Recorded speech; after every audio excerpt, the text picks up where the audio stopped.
I have a question for you. Perhaps you've received the question before. It's this. 5 frogs are sitting on a log. 4 of the frogs decide to jump off of the log. How many are left on the log? Now, typically, a person would answer, well, just 1. Actually, there would be 5 frogs still on the log, because there is a big difference between deciding and doing. This came to mind as I thought about New Year's resolutions. You know, oftentimes we have fun with New Year's resolutions. My resolution is to do this, or your resolution is to do that. And we're just kind of joking and laughing about it. But what if we're serious about our resolution? What if what we have determined to do, we really, really want to accomplish? Then how can we do that? Well, it goes back to communication.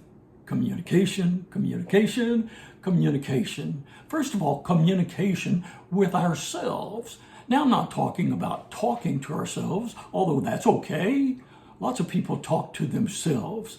It's just kind of weird, though, if a person talking with him or herself, after saying something, says, huh? So you might be aware of that.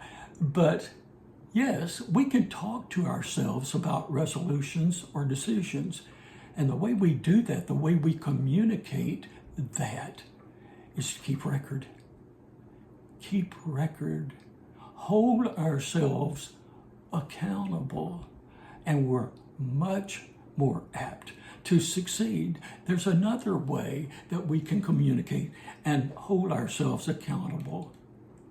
That is to tell a friend that we trust what we really want to achieve, what our objective is, what our goal is.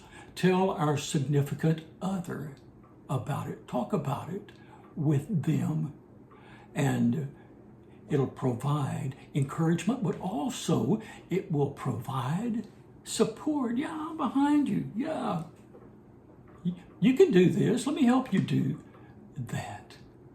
Communication wins again.